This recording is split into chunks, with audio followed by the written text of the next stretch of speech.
Good afternoon. On the occasion of the 5th Ayurveda Day, the Embassy of India Riyadh presents to viewers a virtual seminar with experts in the field of Ayurveda who will deliver talks on various topics of interest related to the benefits of Ayurveda in our lives. It is also relevant to mention that tomorrow, the 14th of November, the world celebrates World Diabetes Day. On the topic of how Ayurveda and yoga can combat diabetes, we have three eminent speakers. Padma Shri Awardee Dr. H.R. Nagendra, Honorable Chancellor, S. Vyasa University, Bangalore.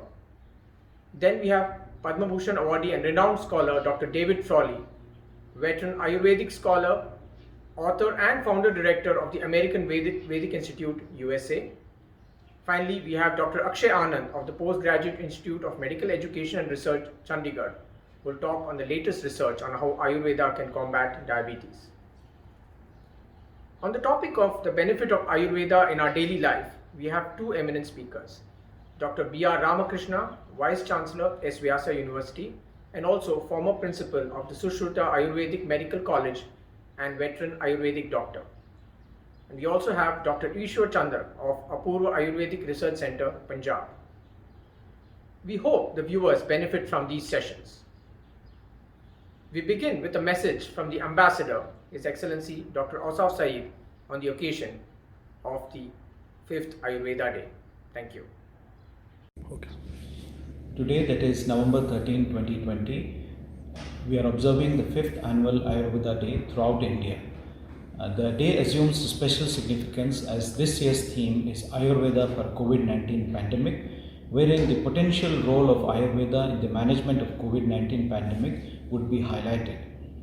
The word Ayurveda, which in Sanskrit means the science of life, originated in India more than 5,000 years ago and is often described as mother of all healing. The science and practice of Ayurveda was narrated in ancient texts, including the well-known Charaka Samhita, a treatise accepted as a treatise on general medicine. Together with yoga, Ayurveda offers a time-tested tradition of a holistic and a multifaceted approach to health and wellness. It is recognized by the WHO as a preventive and curative approach for a wide range of health conditions with no side effects. Ayurveda is undoubtedly beyond geographical, cultural, and religious boundaries. The Ayurveda Day aims to focus on the strengths of Ayurveda and its unique treatment principles to get the population rid themselves of the burden of disease and related mortality, and also to promote Ayurvedic principles in everyday life in the society. On this occasion, the Honorable Prime Minister Shri Narendra Modi would dedicate to the nation two futuristic Ayurvedic institutions which are expected to play global leadership role in the growth and development of Ayurveda in the 21st century. These institutions are the Institute of Teaching and Research in Ayurveda, ITRA, in Jamnagar, as an institute of national importance, and the National Institute of Ayurveda, NIA, Jaipur, as a deemed university. On this day, let us all resolve to adopt Ayurveda and yoga in our daily lives and experience the bliss of health and well-being. Namaskar, my dear brothers and sisters, on this wonderful World Ayurveda Day. I am so happy that the Embassy of Riyadh, guided by our Saumya, is organizing Ayurveda Day. The 5th World Ayurveda Day is being celebrated all over the world, and it is very heartening to know that Riyadh also has started doing it. As all of you know, your Ayurveda is coming up more and more, particularly in the present COVID situation, because there is no medicine or vaccine found by the allopathy so far. And as the winter is emerging, there is more and more people are getting stuck with the COVID. So it's here that the role of yoga, Ayurveda, is shaping up as an effective adjunct to whatever we have in allopathic medical system. So the Ministry of Ayush and the Ministry of Health and Family Welfare in India have brought out the SOP for yoga and Ayurveda to be followed by all people in every hospital individually for prevention, promotion of positive health, and for post-COVID management, and also in the hospitals. So I appeal to all the people to follow this SOP that is being given by the ministries so that you will be free from the attack of corona in these difficult COVID days. I'm sure the embassy is going to be very, very effective in bringing this to the people at large. The whole objective is to strengthen the immune system by this SOPs that have been formed, and by the increased immune system strength and its balance, we'll be able to deal with this Mahamari very effectively. I wish you all the best and good luck, and more people, let them use this to bring about their immune system very, very strong to face the big challenge that we are facing as we move toward the winter days. Thank you. Wish you all the best. Dhanyavad. Namaste, Shri Guru Bhyo Namaha. I'm Dr. David Frawley, joining you from Santa Fe, New Mexico in the United States of America.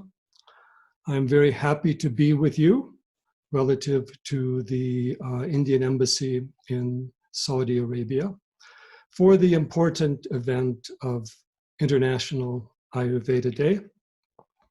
And I want to specifically thank Yogacharya Saumya for encouraging me and getting me involved in this particular project. I was with you for International Yoga Day in Riyadh in June. Of course, because of the COVID, I wasn't able to join you personally, but like this, it is through the video conferencing. And the subject that I'm addressing is, of course, Ayurveda and yoga in the modern world and in the health situation today. It's a very broad topic with many sides to it, but I hope to address a few key points. But again, I'm happy to be connected to Saudi Arabia. I've also visited the UAE and have many friends there. And I'm very happy to see how yoga and Ayurveda overall are spreading globally, particularly to the Middle East. Ayurveda is, of course, the Vedic science,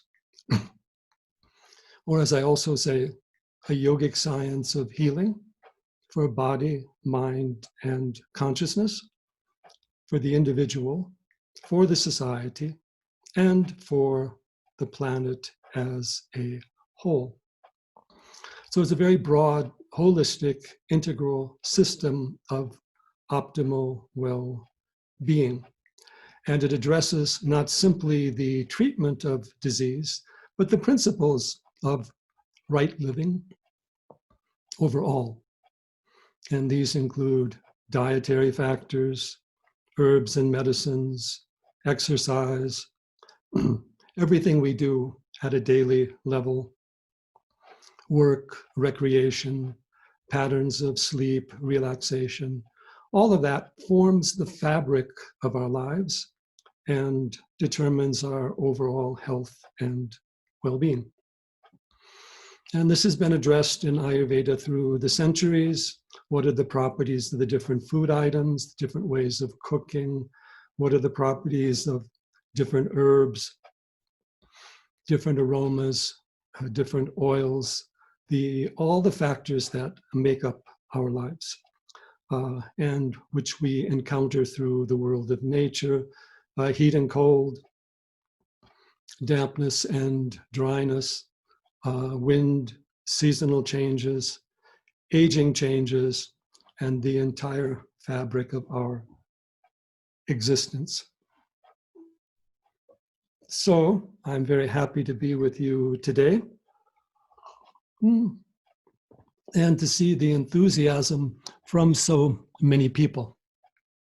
Now, I want to look into a few of the details involved. Today, we are in a tremendous health crisis, as we know.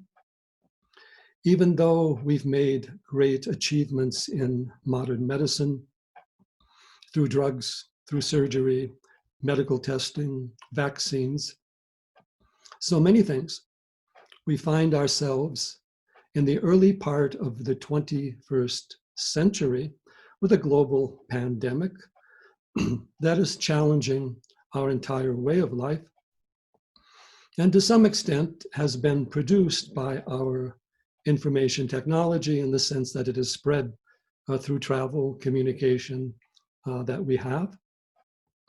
And so it is a new challenge to us, and it heralds a new era. More conditions like this could possibly occur, and new treatment measures can possibly arise, not only from the modern medicine, but also from the traditional medicine overall, like the Ayurveda. And first of all, we are living in a very different era in the sense that we are usually caught up in an urban lifestyle. We don't cook our own food. Often there's a great deal of pollution around us, and there's a lot of overstimulation via the media that we must address, and that causes us various difficulties and challenges physically and psychologically. So what this results is the breakdown of the immune system individually and collectively, physically and psychologically. Not only the breakdown, but the overall vulnerability of the immune system, because we are in greater social contact and proximity. And so that is the greater proximity for the transmission of disease overall. And yet our medicine aims mainly at the treatment of acute conditions, infections, all of that, fevers, but not necessarily at the treatment of the individual overall, right living, and also relative to increasing our immunity, our vitality, our prana, and what Ayurveda calls our ojas. So Ayurveda teaches us our mind-body constitution. It tells us what is the right food, what are the right medicines, the right herbs, the right behavior for us, so that we can avoid coming down with disease overall. And so we have a strong immune system overall, which is the most important thing for us. And our immune system is, of course, connected to the world of nature. I'm also an environmentalist and an ecologist, and I always like to make the point that we cannot have health physically, psychologically, as human beings if our natural environment is severely disrupted or suffering. So we need an ecologically sustainable medicine, and we need a medicine that connects us to prana, to the life force within and around us. Certainly drugs are very important. I don't want to diminish that in any way. Certainly there have been very great advances in surgery, which are extremely essential. However, we still need to have this very important connection to the outer nature, which is, of course, the trees, the flowers, the sky, the sun, the moon, the ocean, the rivers, depending upon where we are. And also with our inner nature, the well springs of vitality, consciousness, and higher awareness within us. So this is the foundation of right living in Ayurveda and in yoga. We need natural, healthy food full of prana and vitality, freshly cooked, all of that. We also need our daily herbs in different preparations. Ayurveda has so many of these for nurturing the body, for nurturing the mind, and also for strengthening the immune system overall. And we need to know our proper daily regimen or time cycle. We need to wake in the early hours when the prana is strong. We need to go to sleep before it's too late to contact the healing prana of the night. We need to exercise during the day to keep our prana moving. And we need to know how to clear out the electrical energies that can disturb us, all the influences of media and technology. They are certainly very important and we have to address them. But we also need to look at the potential side effects. Ayurveda says there's two main causes of disease. The first is lack of wisdom or lack of experiential knowledge, taking the food that is wrong for us, the behavior that is wrong for us, making wrong judgments in how we relate to our environment. And second is the wrong use of the senses, which is largely excess use, but it can also be a deficient use or a wrong use overall. And here we are also flooded with very negative sensory impulses just from our artificial environment. So Ayurveda also includes therapies like aroma, color, music, mantra to aid in proper sensory activity. And yoga and Ayurveda put a lot of emphasis on pranayama for developing our own internal prana and for balancing and harmonizing our pranas overall. Now, in addition to that, both yoga and Ayurveda say meditation is essential for a healthy lifestyle. The easiest time for meditation is in the evening when we can clear our mind of all the burdens of the day. You can forget about the world at night. The world will be there in the morning when you get up, no problem. But we do need to clear the mind for our deeper rest, relaxation, and the renewal that occurs for us in deep sleep.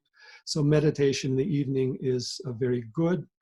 And also meditation in the morning, meditation off and on during the day, maintaining our awareness and allowing our minds to heal with silence and space. Similarly, the body needs rest, relaxation, still asanas. It needs very good herbs, not just things like tea and coffee, but things like tulsi or cinnamon, ginger, even green tea, to keep our circulation flowing and to keep ourselves properly hydrated.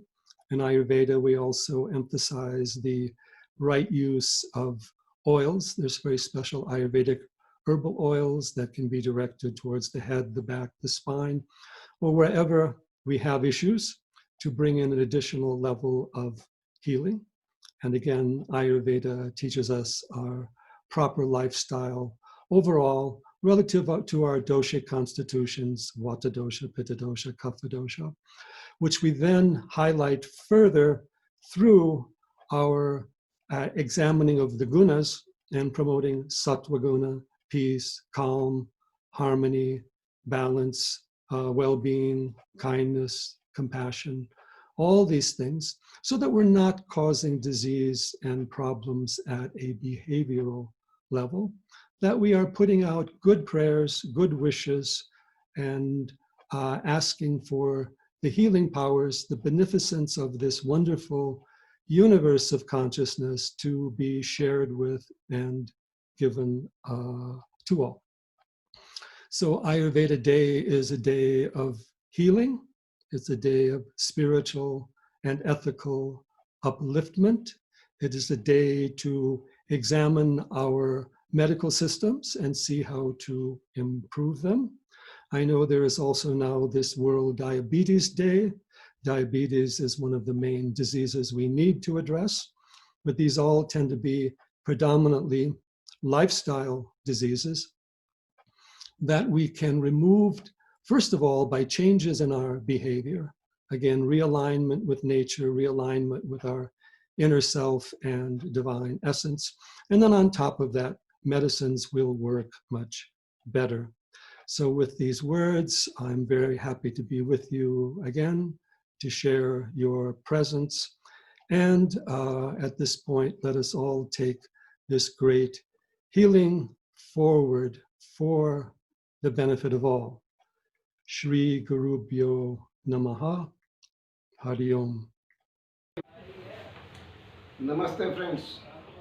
I am Vaidya Ishwar Chandra, residing at Dhangal Township in Punjab in India. I have passed my Ayurveda Acharya BAMS degree in 1982 from Dayanand Ayurvedic College Jalandhar, affiliated to Guru Nanak University Amritsar. First of all, I thank Indian Embassy in Saudi Arabia for holding such a beautiful and necessary event. The knowledge of Ayurvedic is demanded in all the world, so it is a good initiative, and for this initiative I thanks especially to Dr. Asif Said, who is Ambassador of India. Now coming to the topic, I will start with the introduction of Ayurveda, which is a combination of two words, Ayu and Ved. Ayu means life and Ved means knowledge. It means the knowledge of life is called Ayurveda. So all knowledge, all information, all technologies which are related to life are under the purview and concept of Ayurveda.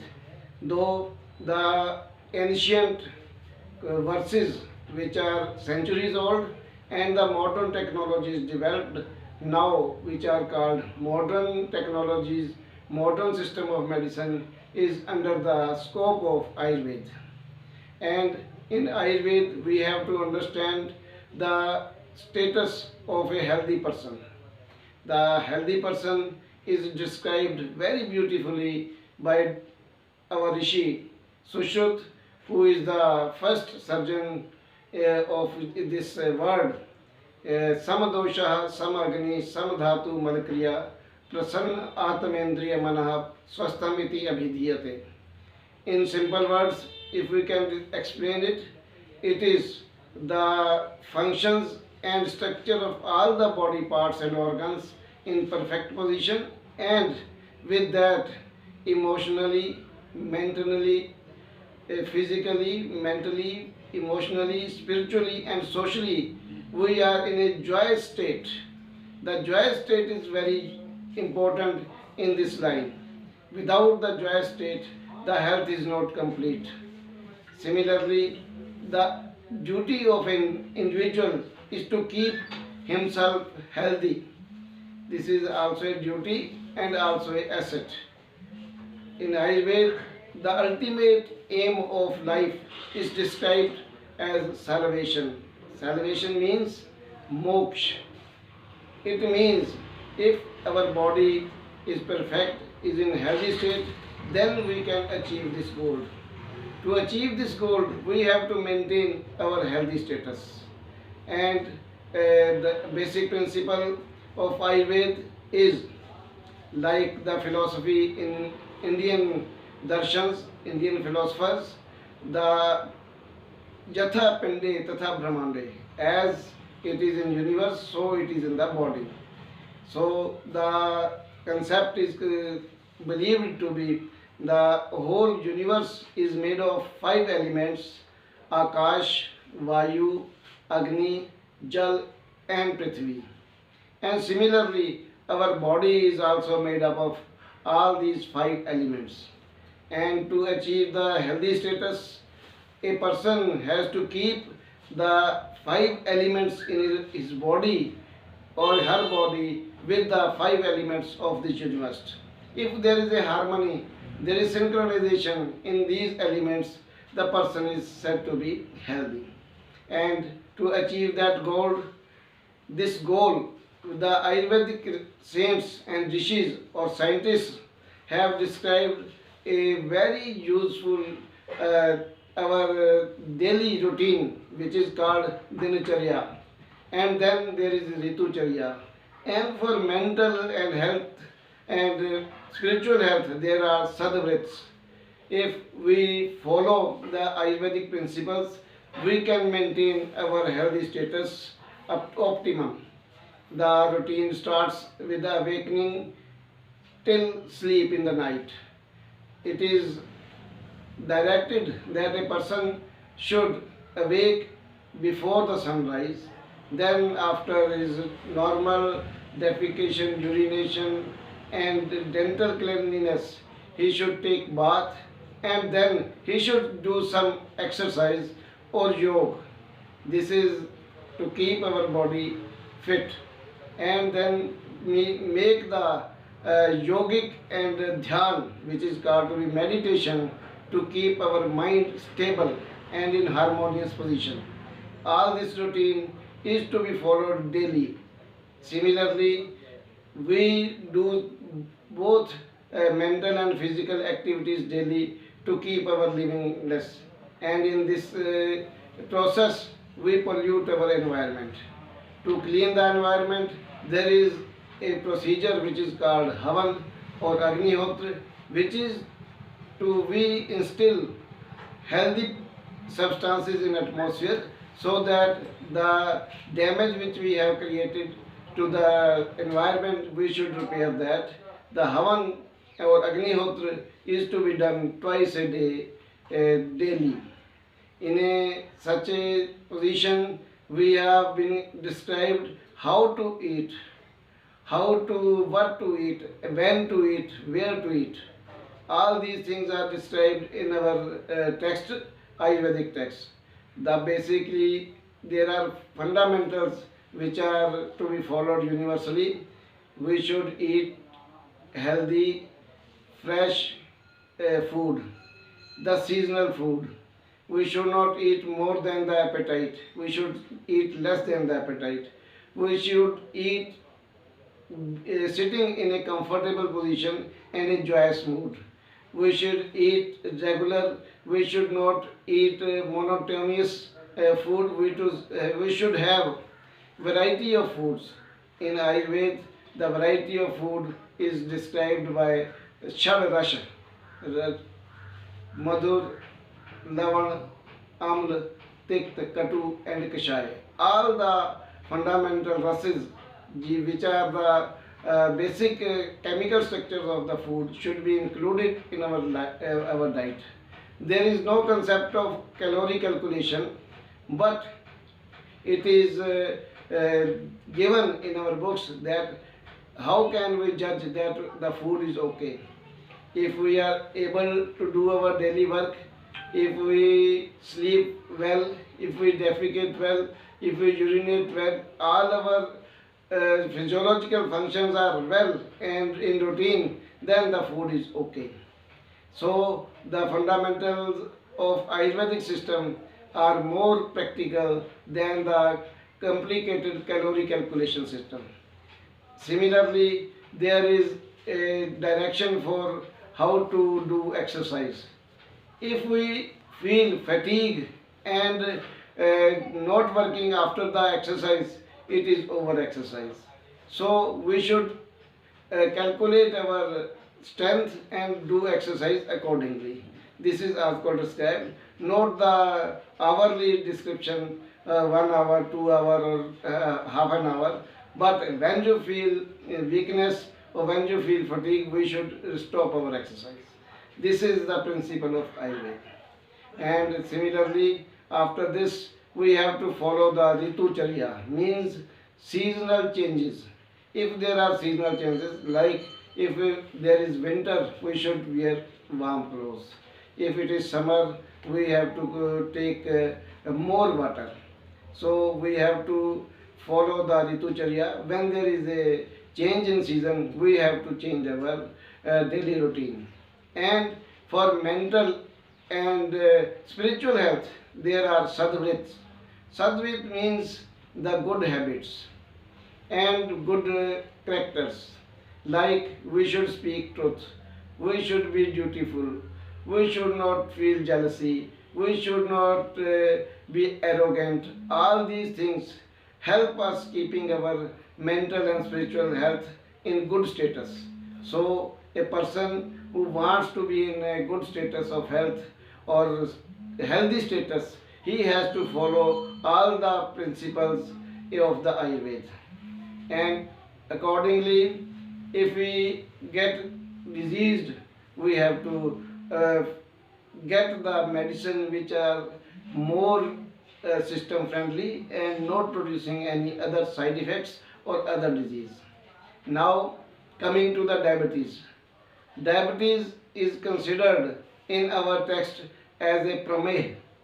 In Ayurveda, 20 type of pramehs are considered, and the prameh, the which is most difficult to treat, is madhumeh, which is nowadays called diabetes.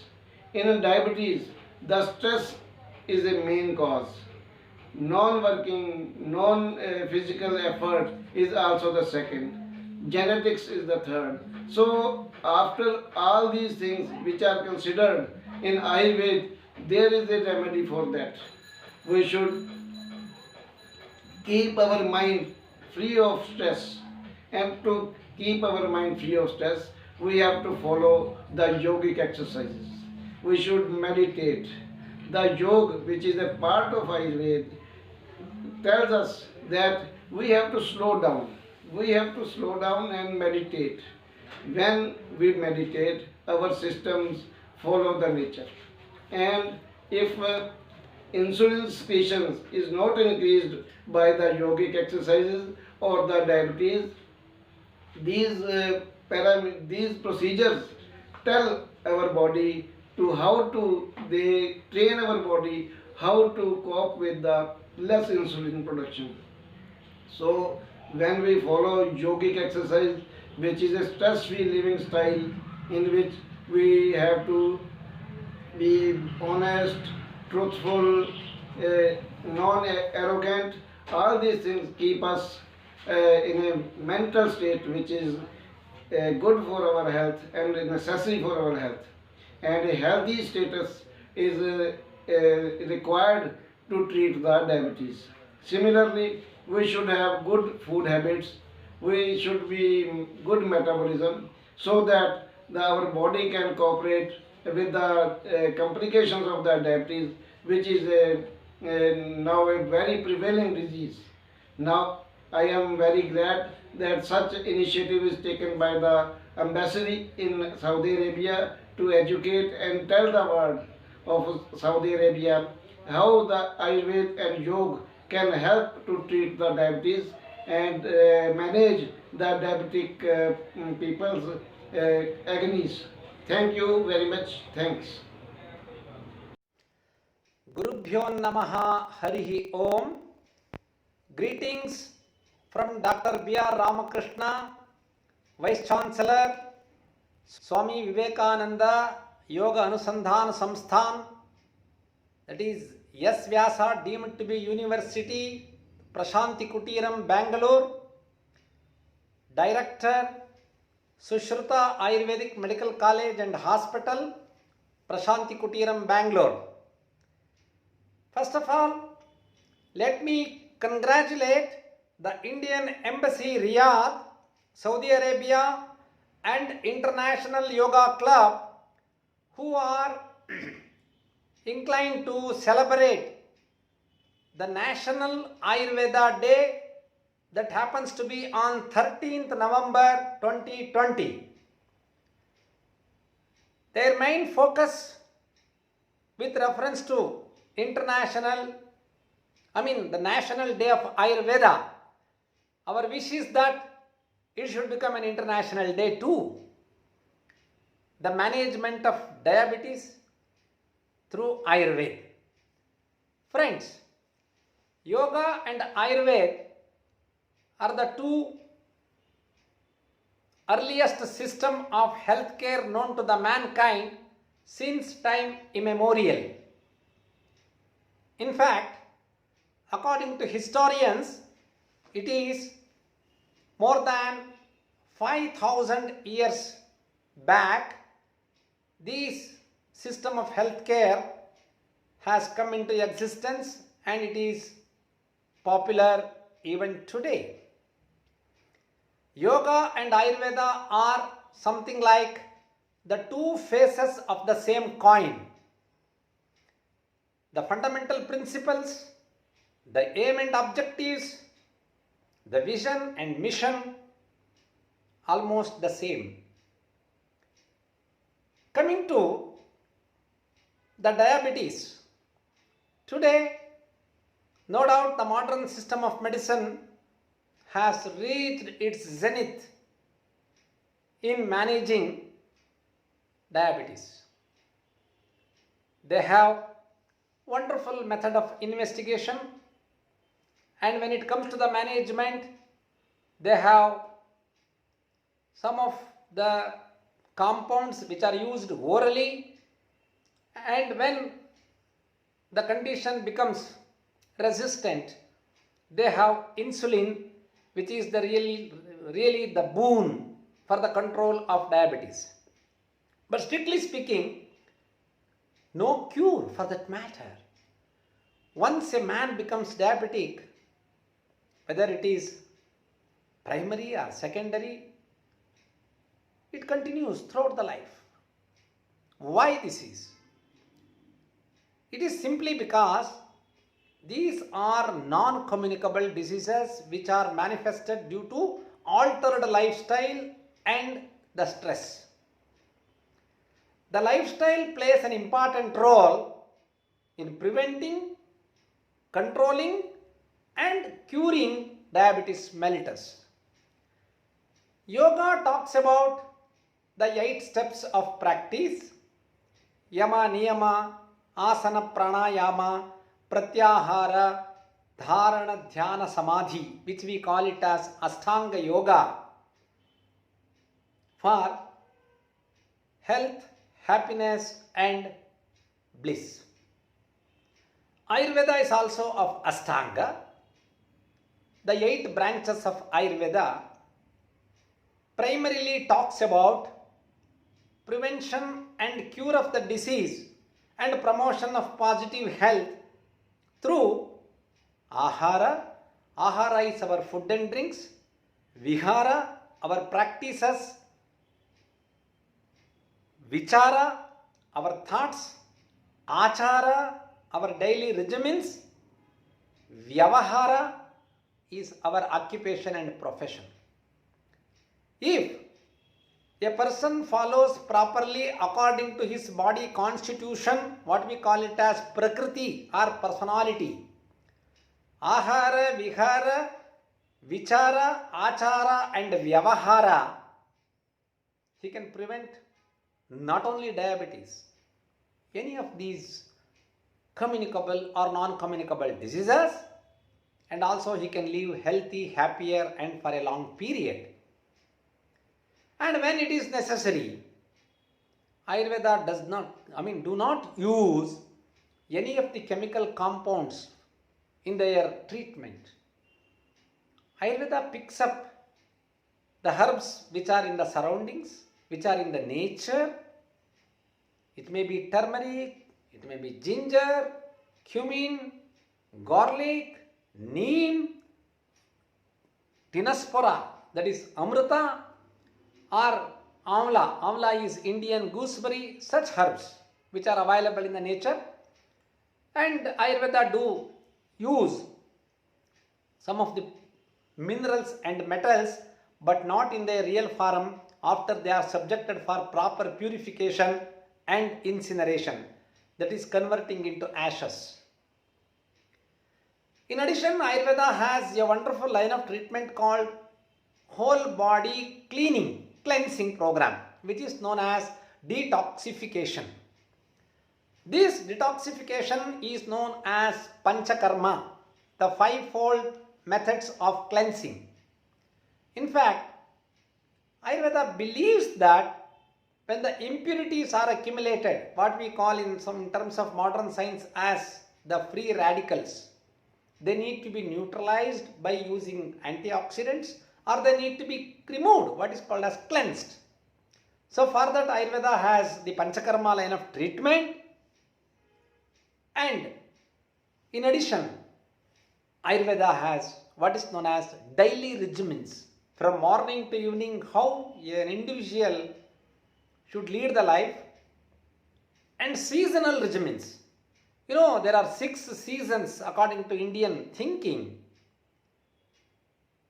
and in between seasons, many diseases they take birth.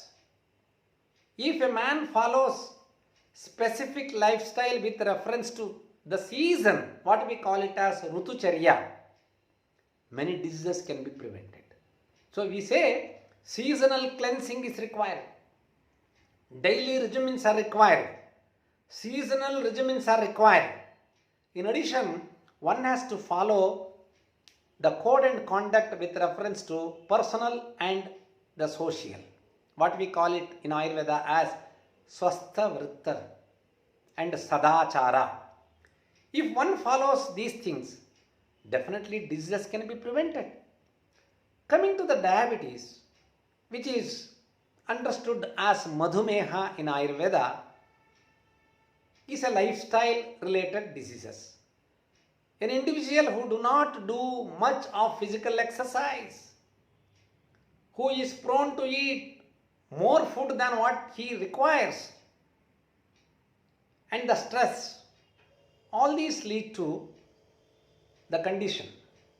But in this, the method is again one has to follow a strict regimen, a very specific regimen with reference to Ahara, Vihara, Vichara, Achara, and the simple herbs we have, which virtually reduces the postprandial blood sugar very significantly. The simplest formula I can tell you is a combination of turmeric and amla. Amla is gooseberry in equal quantity, and methi, fenugreek.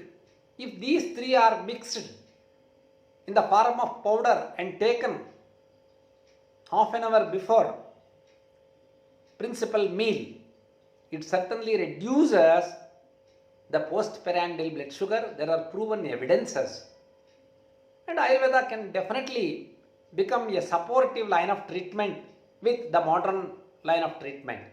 Today, worldwide people talk about integrative system of healthcare. People have realized the importance and the role of Indian systems of medicine, which may be Ayurveda, Yoga, Naturopathy, Unani, Siddha and Savarippa. These systems, they are playing an important role. In fact, WHO is at some point of time, they were not prepared to accept this. But now, World Health Organization also has recognized these Indian systems of medicine as complementary alternative system of medicine. And in this COVID, this pandemic scenario, simple herbs of Ayurveda like Tulsi, Indian basilicum, turmeric, amla, ginger, amrita, that is Dinospora cordifolia, pepper, black pepper, long pepper, all these simple herbs in the form of decoction, papers have been published, they boost immunity, they improve T cells. I don't say they are the specific line of treatment for COVID, but they have the power of improving the immune system. Once immune system is activated, why only COVID-19? COVID-20, COVID-21, anything for that matter can be prevented. So Ayurveda always stresses in improving one's immunity, what we call it as Roga Nirodhaka Shakti or Vyadhi Kshamatva.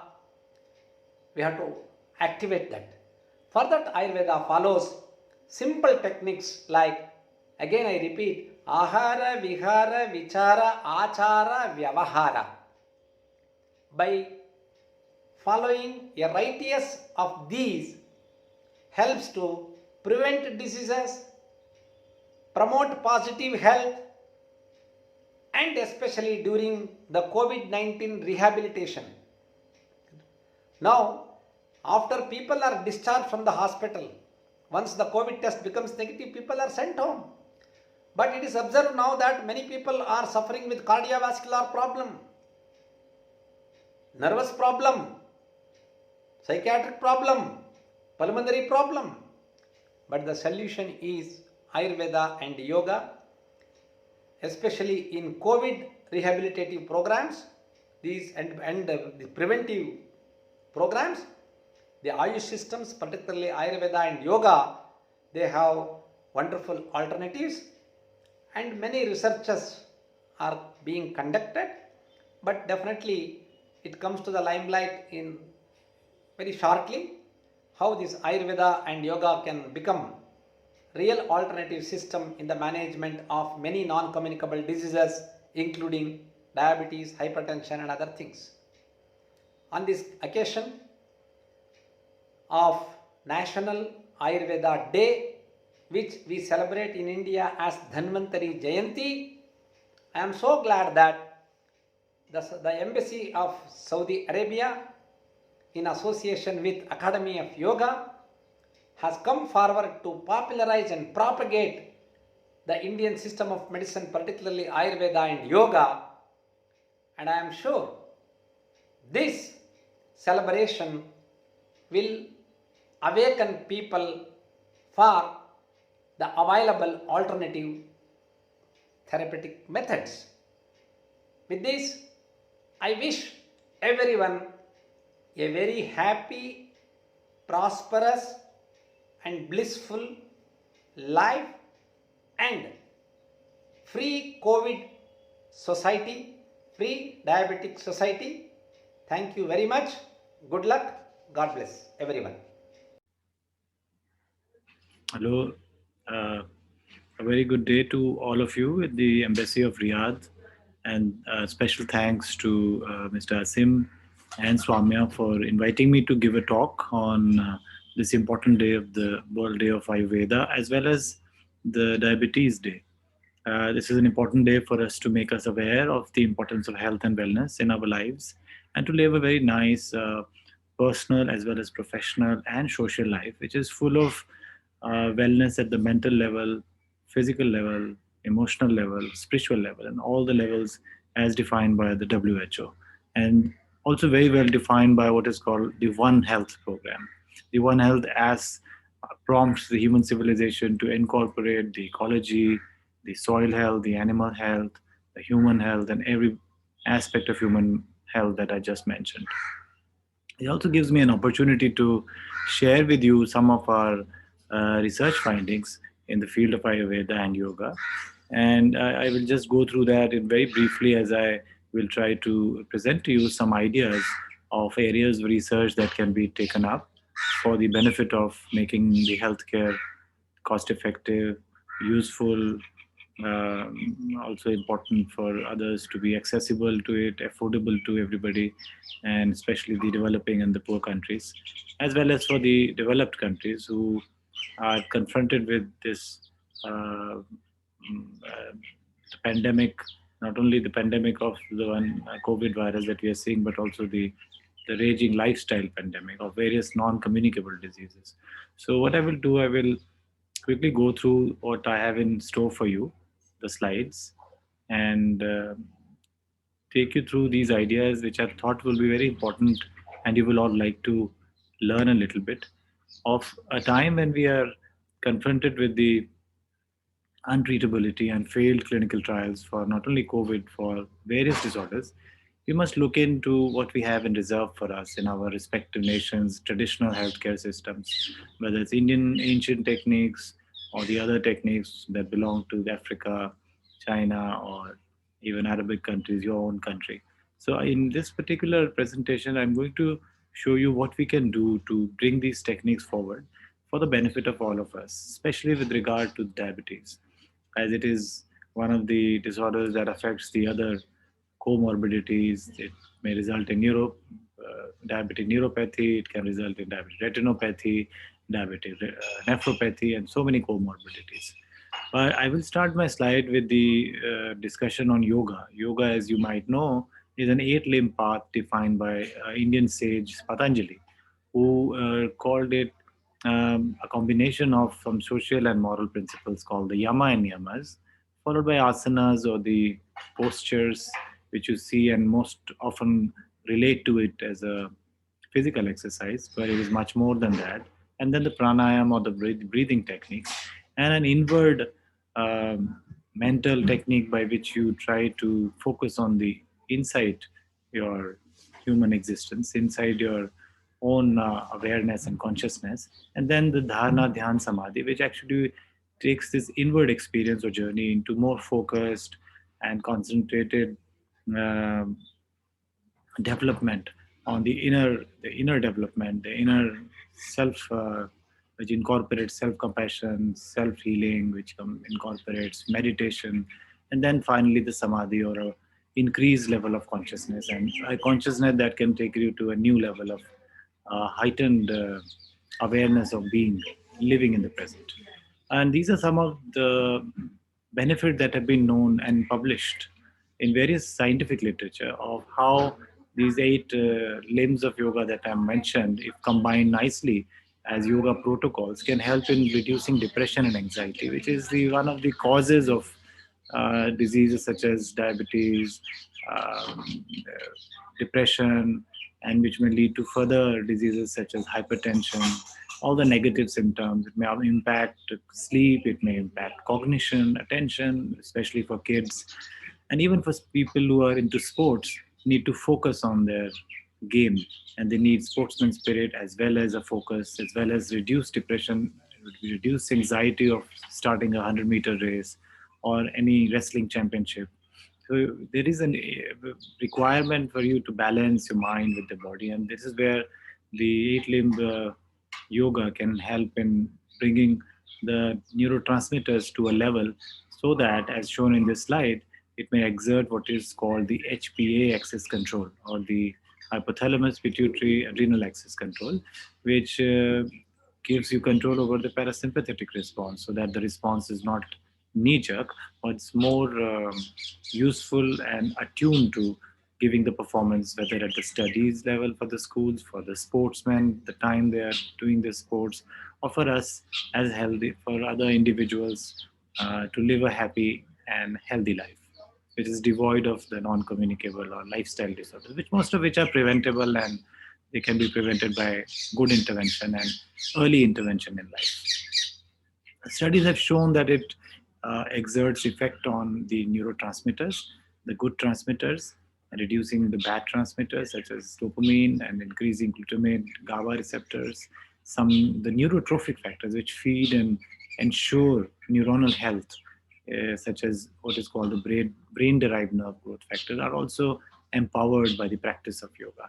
And it seems to um us that this is a very powerful technique if done in a very nicely regulated fashion by a qualified or a certified yoga practitioner. But now let's move to a more general, from yoga to more of an Ayurveda framework, of a framework where the modern science has failed to deliver at the new clinical trials, or the treatment of the non-communicable diseases, as I just mentioned in the beginning. So not only for yoga, you can interpret this slide as yoga and Ayurveda both, of what it is and how it works, and why it works, and when which one should do or adopt Ayurvedic lifestyle or yoga lifestyle. I'm going to present some designs which you all who are listening can collaborate with the physicians in your area or researchers in the area, and undertake studies, especially for those that are of more local advantage or of local origin in your country. Although most of these diseases are pretty common: hypertension, diabetes, asthma. But In case there are some other diseases that are more in terms of prevalence, the designs can be applied. So I propose that we undertake a study that incorporates biochemical investigations, what is going on after you adopt Ayurveda or yoga at the biochemical blood level, what changes you see or you encounter at the level of thought process, put it in simple terms, and in specialized terms, neuropsychology, what are the changes in attention, memory, executive functioning, and all these things. And the molecular changes, are there any changes that this brings at the level of DNA? Are there any epigenetic changes? Are these changes which are brought about by the adoption of Ayurveda and yogic lifestyle, are they transgenerational? Can they be passed on from us to our kids? So this is a framework one can use to define and understand and analyze yourself in your own subjects, in your own hospitals in Riyadh, to see what changes it brings versus the normal treatment that the or the usual presentation. But if there are opportunities to talk to me or to ask questions, you can email it to me. It is akshay2anand at gmail.com. And I am thankful again to the Indian Embassy at Riyadh and Dr. Soumya for inviting me to give this talk. I hope this was useful and we'll meet again and reconnect. Namaste. Thank you very much.